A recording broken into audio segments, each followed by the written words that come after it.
السلام علیکم ورحمۃ اللہ وبرکاتہ۔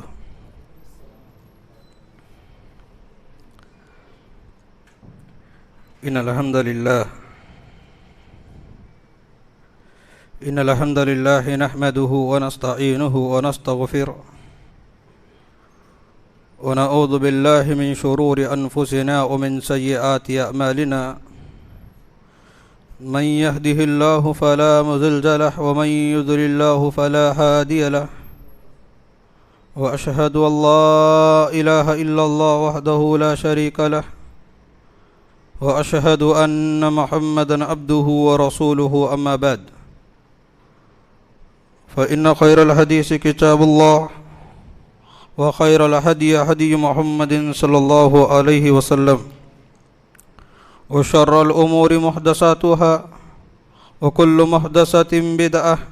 وكل بدعة ضلالة، وكل ضلالة في النار۔ فأعوذ بالله السميع العليم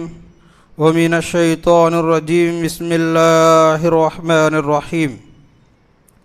يا أيها الذين آمنوا اتقوا الله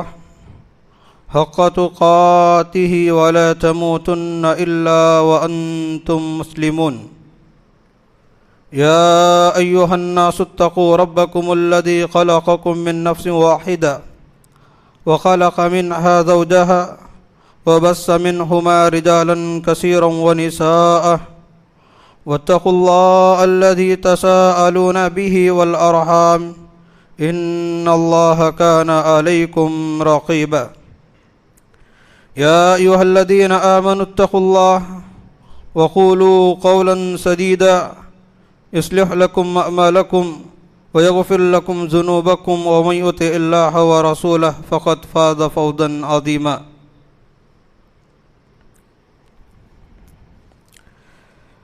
تمام قسم کی تعریف،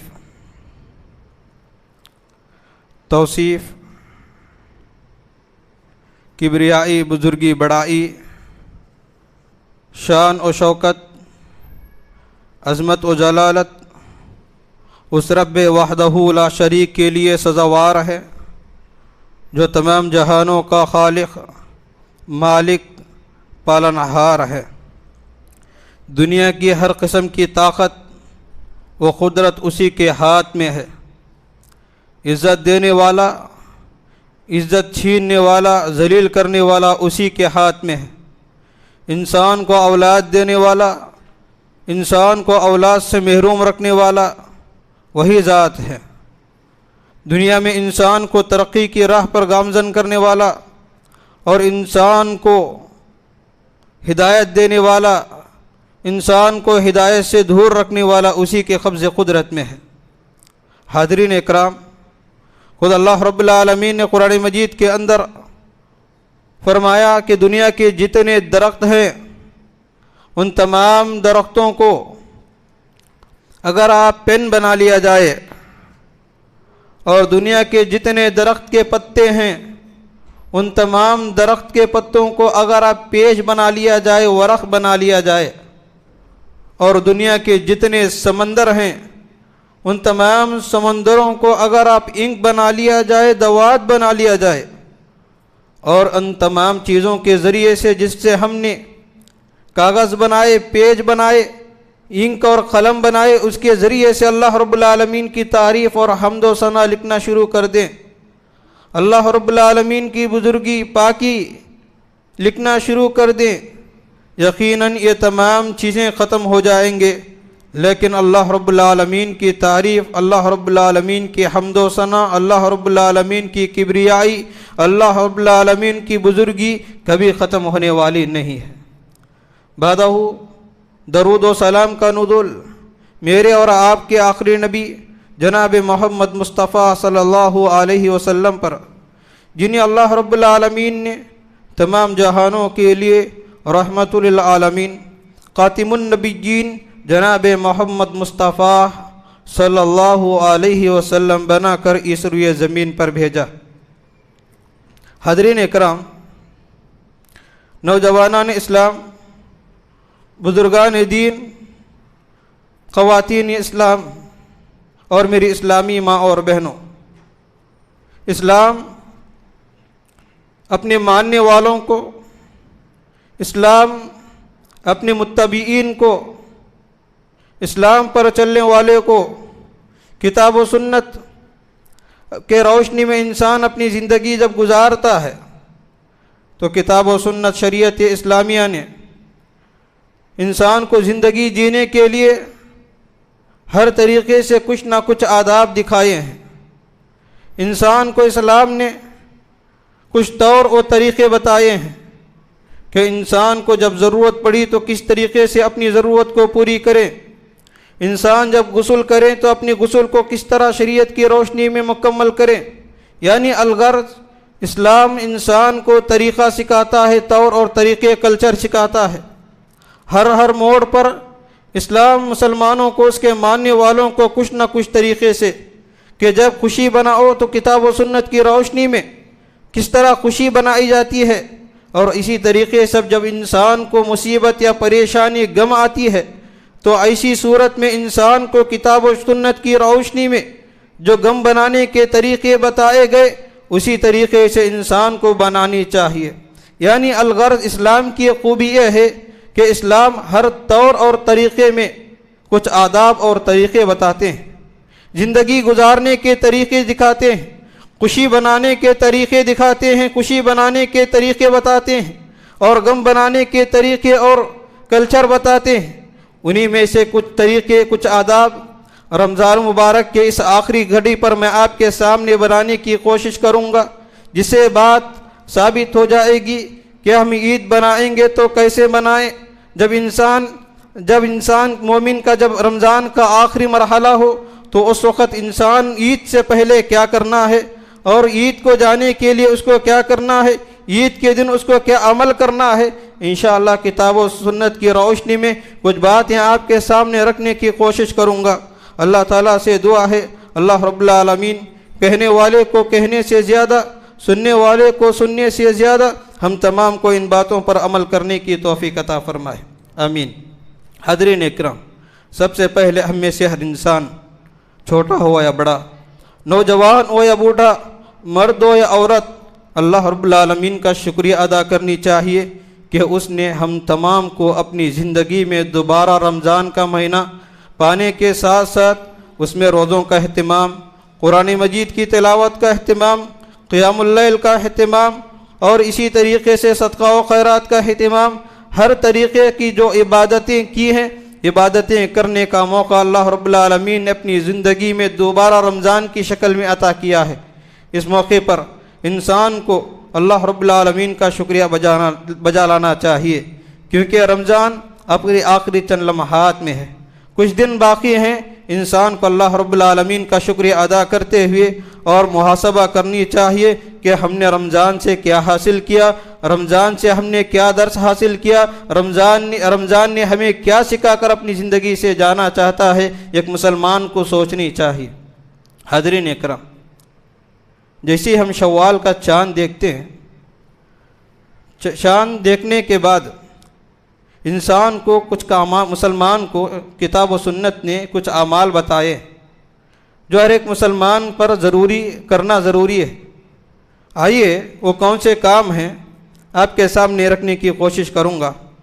سب سے پہلے ایک چیز ہے صدقۃ الفطر۔ ہر مسلمان کو صدقۃ الفطر ادا کرنا ضروری اور واجب ہے، فرض ہے، کیونکہ اس کو رسول اللہ صلی اللہ علیہ وسلم نے فرض کیا۔ مسلم شریف کی روایت ہے، بخاری شریف کی روایت ہے، حضرت ابن عمر رضی اللہ تعالی عنہ بیان فرماتے ہیں کہ فرض رسول اللہ صلی اللہ علیہ وسلم، کہ اللہ کے رسول صلی اللہ علیہ وسلم نے فرض کیا۔ کیا چیز کو فرض کیا؟ زکوٰۃ الفطر صاع من تمر، زکوٰۃ الفطر صاع من تمر، صدقۃ الفطر کو فرض قرار دیا ایک سا کھجور میں سے۔ ایک سا ہمارے انڈین کے حساب سے اگر دیکھا جائے تو 250 اڑی کے جی جس کو ہم کہتے ہیں، ایک مرد اور ایک مسلمان، ہر انسان کے طرف سے، گھر میں جتنے بھی افراد ہیں، ہر گھر کے ایک ایک فرد، ایک ایک آدمی کے طرف سے ہر انسان کو ایک ایک سا یعنی اڑی کے جی جو انسان اپنی زندگی میں استعمال کرتا ہے وہ چیزوں کو نکالنا واجب اور ضروری ہے۔ پیارے نبی علیہ الصلوۃ والسلام کے زمانے میں صحابہ کیا کیا چیزیں صدقۃ الفطر میں نکالتے تھے، اس حدیث میں پیارے نبی علیہ الصلوۃ والسلام نے بیان فرمایا، ساء من تمر او ساء من شعیر علی العبد والحر والذکر والانثى والصغیر والکبیر من المسلمین وامر بها ان تؤدى قبل خروج الناس الى الصلاة۔ اس میں 3 چیزیں بتائی گئی۔ پہلی یہ بتائی گئی کہ صدقۃ الفطر میں کیا چیزیں نکالنا چاہیے،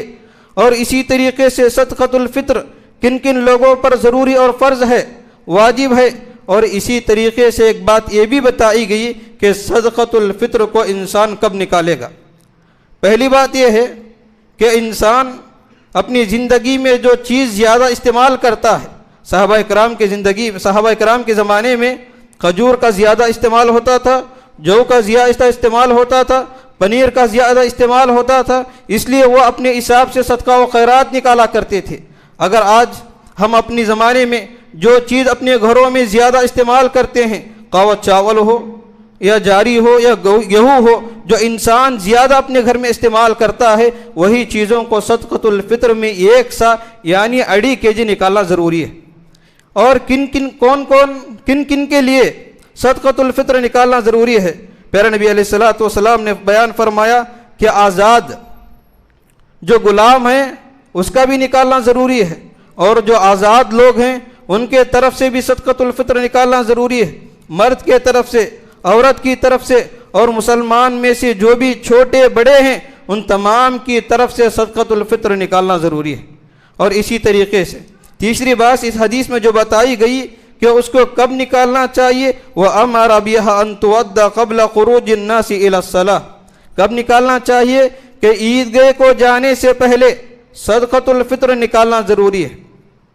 عیدگاہ کو جانے سے پہلے صدقۃ الفطر نکالنا ضروری ہے۔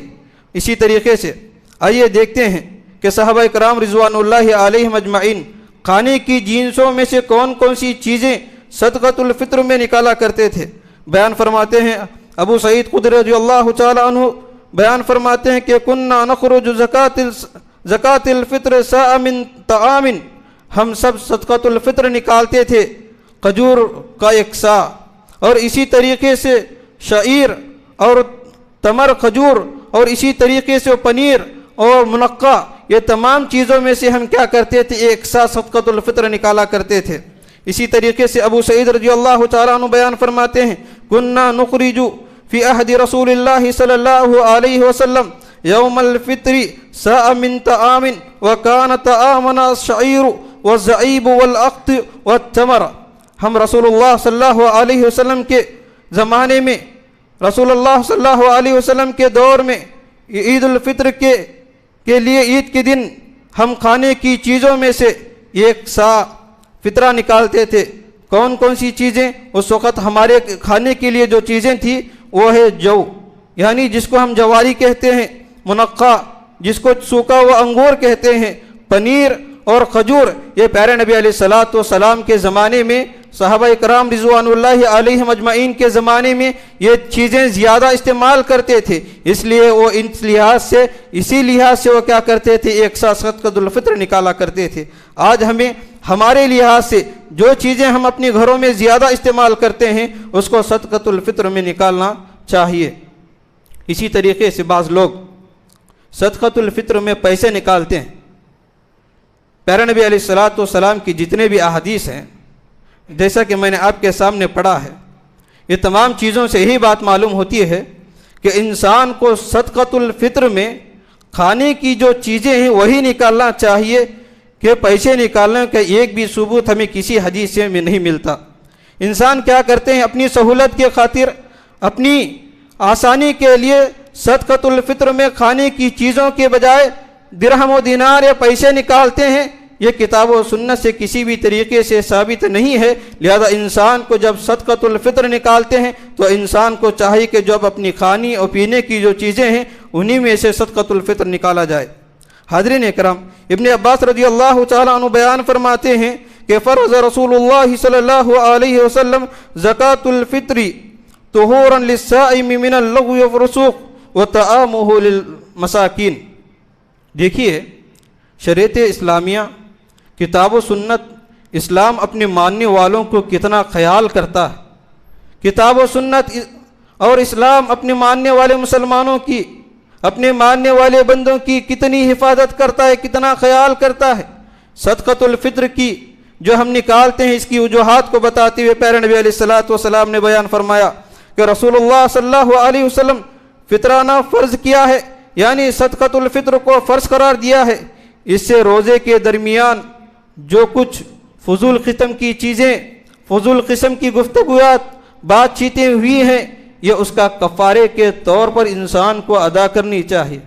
یعنی انسان دن بھر روزہ رکھتا ہے، اس کی طرف سے کچھ برے کام ہو چکے ہیں، انہوں نے اپنی زبان سے بکواس قسم کی بکواس گفتگو کی ہے، اس طریقے سے جب چھوٹے موٹے جو چیزیں اس سے روزے کی حالت میں ہو چکے ہیں، یہ تمام اس کے طرف سے کفارہ ہو جائے گا۔ اور دوسرا اس کی ایک حکمت یہ بھی بتائی کہ مسکین غریب قسم کے لوگوں کو کھانے کا انتظام ہو جائے گا۔ شریعت اسلامیہ ہر طور پر، کتاب و سنت ہر طور پر ایک مسلمان کو، ایک انسان کو اچھی طریقے سے زندگی گزارنے کا طریقہ دیتا ہے، حکم دیتا ہے۔ یہاں اس کی حکمت یہ بتائی کہ ہم صدقۃ الفطر جو نکالتے ہیں اس کی دو وجوہات ہوتے ہیں۔ ایک وجوہات یہ ہے کہ روزے کی حالت میں ہمارے سے جو چھوٹی موٹی غلطیاں ہو چکی ہیں، جو لغویات ہو چکے ہیں، بےکر قسم کے کام ہو چکے ہیں، تو اس سے اس کا کفارہ ہو جاتا ہے۔ دوسرا یہ ہے کہ ایک مسکین اور غریب قسم کے لوگوں کا گزارا ہو جاتا ہے۔ اسی طریقے سے اس کو کب نکالنی چاہیے؟ کیا اس کو عید کے بعد نکالنا چاہیے،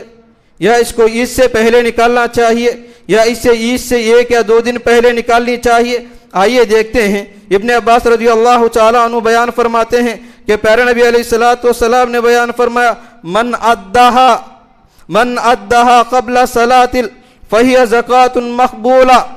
جو انسان صدقۃ الفطر کو عید کی نماز سے پہلے نکالتا ہے تو پیارے نبی علیہ الصلوۃ والسلام نے بیان فرمایا فہی زکوۃ مقبولہ، یہ زکوٰۃ، یہ فطر کیا ہے؟ صدقۃ الفطر مقبول ہے، قبول کر لیا جائے گا،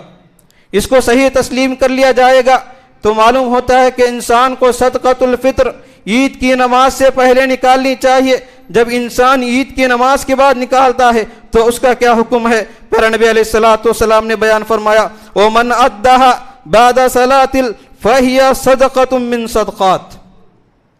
کیا فرمایا؟ وَمَنْ أَدَّهَا بَعْدَ الصَّلَاةِ فَهِيَ صَدَقَةٌ مِّن صَدَقَاتٍ، جو شخص نماز عید کے بعد صدقہ عام فطرہ نکالتا ہے وہ عام صدقوں کی طرح شمار کر لیا جاتا ہے، اس کو فطرہ تصور نہیں کیا جاتا، وہ عام صدقہ شمار کیا جائے گا۔ اس لیے ہر ایک انسان کو چاہیے کہ وہ اپنا صدقۃ الفطر شوال کا چاند دیکھنے کے بعد عید کی نماز کو جانے سے پہلے اپنا جو بھی صدقۃ الفطر ہے، خواہ وہ چاول کی شکل میں ہو، گیہوں کی شکل میں ہو، اناج کی کوئی بھی شکل ہو، عید کی نماز کو جانے سے پہلے انسان کو چاہیے کہ اپنا صدقۃ الفطر ادا کرے۔ اگر کوئی عید کے بعد ادا کرتا ہے تو صدقۃ الفطر نہیں بلکہ عام صدقہ و خیرات شمار کر لیا جائے گا۔ اسی طریقے سے یہ کچھ چیزیں تھیں جو میں نے آپ کے سامنے صدقۃ الفطر کی روشنی میں آپ کے سامنے رکھنے کی کوشش کی۔ اسی طریقے سے ایک دوسری چیز ہے شوال کے مہینے میں، وہ ہے عید۔ عید بنانا ہے تو کس طریقے سے بنانا ہے، آئیے کچھ چیزیں آپ کے سامنے رکھنے کی کوشش کروں گا۔ سب سے پہلے عید کے دن مجھے اور آپ کو جو کام کرنا ہے وہ یہ ہے، صدقۃ الفطر کے تعلق سے اور ایک بات یہ بتا دوں، جب ہم اپنی جو غذا ہوتی ہے، ہم جب کھانے پینے کی چیزیں نکالتے ہیں، چاول ہو یا گیہوں ہو، کوئی بھی ہو، ہم جب کھاتے ہیں تو اچھی اچھی چیزیں کھاتے ہیں، کوالٹی والی چیزیں کھاتے ہیں، اچھی مہنگی مہنگی چیزیں کھاتے ہیں اور اچھی چیزیں کھانے کا بھرپور خیال رکھتے ہیں۔ لیکن جب کسی کو دینے کی بات آتی ہے تو ہم سب سے نچلا اور سب سے سستا چیز دینے کے سوچتے ہیں۔ کبھی بھی ایسا نہ کریں، کیونکہ پیارے نبی علیہ الصلوۃ والسلام نے بیان فرمایا جو تم اپنے گھروں میں کھاتے ہو، جو تم اپنے گھروں میں استعمال کرتے ہو، انہی چیزوں میں سے آپ نکالو۔ کہیں ایسا بھی نہیں کہ آپ سستا استعمال کرتے ہو تو آپ مہنگا دیتے ہو، ایسا بھی ضروری نہیں ہے۔ کہیں ایسا بھی نہ ہو کہ آپ سستا استعمال کرتے ہیں اور دوسروں کے لیے سوسائٹی کا چاول اور اسی طریقے سے اسٹور کا چاول آپ لوگوں کو دیتے ہیں، یہ مناسب نہیں ہے، بلکہ مناسب یہی ہے جو آپ اپنے گھروں میں زیادہ استعمال کرتے ہیں وہی چیزیں صدقۃ الفطر میں دینے کی بھرپور کوشش کیا جائے۔ اسی طریقے سے آئیے عید کے کیا آداب ہیں۔ عید کے آداب میں سب سے پہلی جو چیز یہ ہے، شوال کا چاند دیکھنے کے بعد انسان کو اس دن رات میں صبح عید کو جانے تک یا عید کی نماز پڑھنے تک انسان کو تکبیرات کا اہتمام کرنی چاہیے، زیادہ سے زیادہ تکبیرات کا اہتمام کرنی چاہیے۔ اس کی کیا وجہ ہے؟ اس کی یہ وجہ ہے، یرید اللہ بکم اليسر ولا یرید بکم العسر ولتکلموا العدۃ ولتکبروا اللہ علی ما ھداکم ولعلکم تشکرون۔ اللہ تعالیٰ تمہارے لیے آسانی چاہتا ہے، اللہ رب العالمین تمہارے اوپر تنگی اور مصیبت پسند نہیں کرتا، تاکہ تم اللہ رب العالمین کے طرف سے جو روزے فرض کیے گئے ہیں اس کی گنتی کو مکمل کرو، اور اس نے جو تمہیں ہدایت دی ہے اس پر اللہ رب العالمین کی کبریائی بزرگی بیان کرو۔ اس لحاظ سے ہم رمضان کے روزوں کو مکمل کر چکے ہیں، تراویح کا پورا اہتمام کر چکے ہیں، اللہ رب العالمین کی عبادت کر چکے ہیں۔ اس کے شکرانے کے طور پر اس کی کبریائی بیان کرنی چاہیے، کیونکہ اللہ رب العالمین نے مجھے اور آپ کو اپنی زندگی میں رمضان کا مہینہ نصیب فرمایا، اس میں روزے رکھنے کی توفیق دی، قرآن پڑھنے کی توفیق دی، قیام اللیل کا اہتمام کرنے کی توفیق دیا، اعتکاف میں بیٹھنے کی توفیق دی۔ لہذا انسان کو اس کے شکرانے کے طور پر زیادہ سے زیادہ عید کے دن تکبیرات کا اہتمام کرنی چاہیے۔ اسی طریقے سے نماز عید یعنی عید کے دن مجھے اور آپ کو جو کام کرنا ہے وہ ہے غسل یعنی نہانا، کیونکہ حضرت ابن عمر رضی اللہ تعالیٰ عنہ بیان فرماتے ہیں کہ عید کو جانے سے پہلے غسل کیا کرتے تھے، لہذا انسان کو اس موقع پر عید کے دن غسل کرنا چاہیے، خوشبو لگانا چاہیے۔ اگر اللہ رب العالمین نے آپ کو نئے لباس یا اچھے کوئی صاف ستھرے لباس متعین کیے ہیں تو اس کا زیادہ سے زیادہ اہتمام کرنی چاہیے۔ اسی طریقے سے جب آپ گھر سے نکلیں عید کے دن تو طاق عدد میں کھجور کا اہتمام، کھانے کا اہتمام کرنی چاہیے۔ طاق عدد یہ کہتے ہیں 1 ہے، 3 ہے، 5، 7، اس طریقے سے، یعنی ایک چیز 1 کے بعد 2 چھوڑ کر 3، 3 کو چھوڑ کر 4، اس طریقے سے جو چیزیں ہیں انسان کو یہ طاق عدد کہلاتے ہیں۔ تو انسان کو عید کے دن، ایک مسلمان کو عید کے دن طاق عدد میں کھجور کھا کر نماز عید کو آنا چاہیے،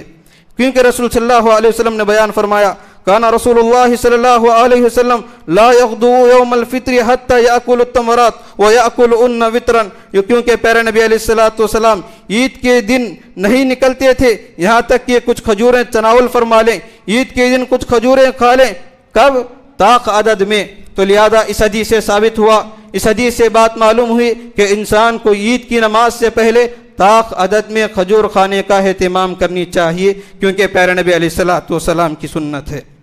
اسی طریقے سے عید کے آداب میں سے ایک ادب یہ بھی ہے کہ انسان کو جب ایک مسلمان جب عید کی نماز پڑھنے کے لیے عیدگاہ آتا ہے تو انسان کی یہ پوری خواہش ہونی چاہیے کہ میں عیدگاہ پیدل چل کر جانے کی کوشش کروں۔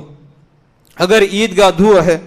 چل کر آپ جا نہیں سکتے، اگر آپ چل کر جانے لگیں تو نماز کا ٹائم ہو جائے گا، ایسی صورت میں آپ سواری کا استعمال کر سکتے ہیں۔ عیدگاہ قریب ہے، آپ آسانی سے چل کر جا سکتے ہیں، تو ایسی صورت میں انسان کو چاہیے کہ چل کر جانے کی زیادہ سے زیادہ کوشش کریں، کیونکہ ابن عمر اور سعد رضی اللہ تعالیٰ عنہ بیان فرماتے ہیں کہ کانا رسول اللہ صلی اللہ علیہ وسلم یخرج الی العید ما شیئا ویرجع ما شیئا، کہ رسول صلی اللہ علیہ وسلم عید کے لیے پیدل جاتے اور پیدل ہی واپس آتے۔ تو اس حدیث سے بات معلوم ہوئی، اگر انسان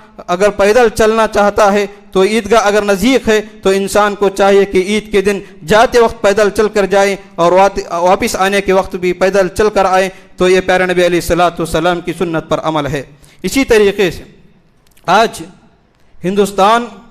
اور پاکستان کی اگر بات کروں، بر صغیر کی اگر بات کروں،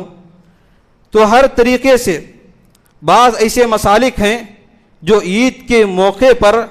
اپنی گھر کی عورتوں کو عید کے دن بھی نماز سے دور رکھتے ہیں، عیدگاہ نہیں لائے۔ آج حدیث سے بات ثابت کر دوں کہ پیارے نبی علیہ السلام نے عید کے موقع پر اپنے گھر والوں کو، خواتین کو عیدگاہ لانے کا حکم دیا ہے۔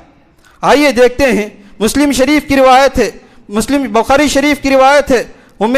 عطیہ رضی اللہ تعالیٰ عنہ کی حدیث ہے، اور اسی بیان فرماتے ہیں کہ حیض والی عورت حیض والی خواتین کے بارے میں بھی آپ صلی اللہ علیہ وسلم نے یہی حکم دیا کہ وہ گھر سے نکلیں تاکہ وہ ہماری عیدگاہ سے باہر بیٹھیں، مسلمانوں کی دعاؤں میں شریک ہوں۔ اگر حیض والی عورتیں بھی ہیں تو وہ بھی عیدگاہ آئیں، لیکن عیدگاہ سے تھوڑا دور بیٹھیں تاکہ وہ ہماری دعاؤں میں شریک ہو۔ تو اس سے بات کیا معلوم ہوتی ہے کہ عید کے دن عیدگاہ کے لیے، یا اگر عیدگاہ نہیں ہے تو مسجد میں اگر نماز کا اہتمام کیا جاتا ہے تو انسان خواتین کو چاہیے کہ وہ نماز کی عید کے لیے آئیں۔ آج اپنے گھروں کا جائزہ لیں، ہمارے گھروں کی بگڑنے کی کیا وجہ ہے کہ مرد کے پاس تو علم آ جاتا ہے لیکن عورت کو علم کون دینا چاہیے؟ عورت کو علم کہاں سے آتا ہے؟ انسان کو چاہیے، ایک مسلمان کو چاہیے کہ وہ مسجدوں کی طرف اپنی عورتوں کو لائیں تاکہ ان کو دین کی معلومات ہو سکے، دین کی باتیں سنے جا سکیں، عمل کریں اور اپنے بچوں کو سکھائیں۔ اس حدیث سے بات معلوم ہوئی کہ عید کے دن عورت بھی عیدگاہ آ سکتی ہے، اگر وہ حیض اور نفاس والی بھی ہے تو ایسی صورت میں وہ عید کے دن آئے گی لیکن عیدگاہ سے دور بیٹھے گی، ہماری دعاؤں میں شریک ہوگی۔ تو ان تمام باتوں سے معلوم ہوتا ہے کہ عید کے دن عورت بھی عیدگاہ جا سکتی ہے، مساجد کو آ سکتی ہے، نمازوں کی پابندی کر سکتی ہے۔ اسی طریقے سے نماز عیدگاہ میں پڑھنا یہ مسنون یعنی سنت ہے۔ اگر عیدگاہ نہیں ہے تو کوئی بات نہیں ہے، تو مسجد میں نماز کا اہتمام کر سکتے ہیں۔ اسی طریقے سے عید کے دن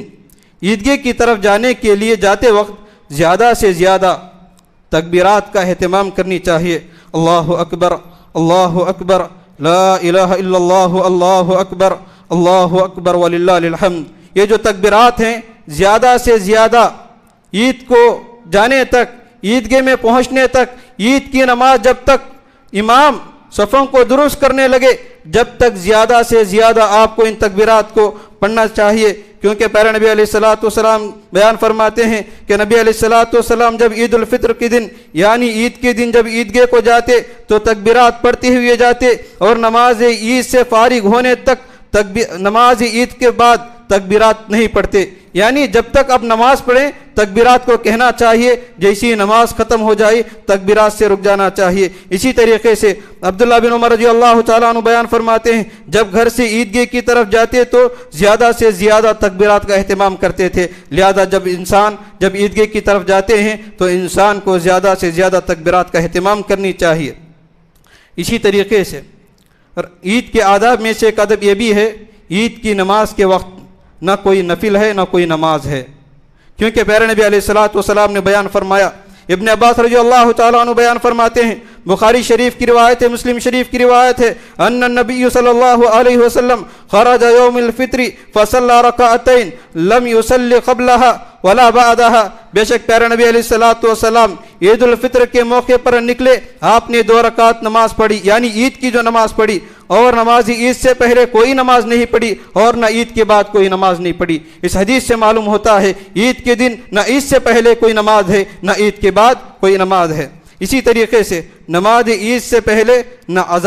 اذان ہے نہ اقامت ہے۔ پیارے نبی علیہ الصلوۃ والسلام بیان فرماتے ہیں، راوی حدیث جابر بن سمرہ رضی اللہ تعالیٰ عنہ ہے، میں نے پیارے نبی علیہ الصلوۃ والسلام کے ساتھ کئی مرتبہ عیدین یعنی بقرعید اور رمضان کی نماز پڑھی، کبھی بھی میں نے نماز پڑھی یہی دیکھا، نہ پیارے نبی علیہ الصلوۃ والسلام نے عید کے موقع پر نہ قربانی کے موقع پر اذان دی اور نہ اقامت دی۔ ان تمام باتوں سے یہ بات معلوم ہوتی ہے کہ ایک مسلمان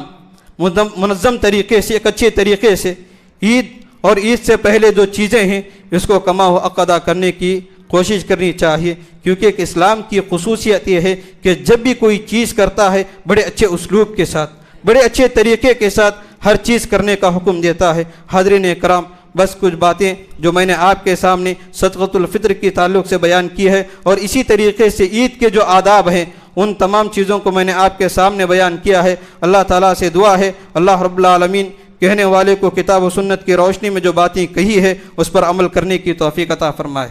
اور اس کے بعد ہم تمام کو ان باتوں پر عمل کرنے کی توفیق عطا فرمائے۔ اللہ رب العالمین ہمیں سے جو بھی رمضان کے مہینے میں روزوں کا اہتمام کیا ہے اللہ ہماری ان روزوں کو تو قبول فرمائے، ہماری تراویح کو قبول فرمائے۔ جس نے بھی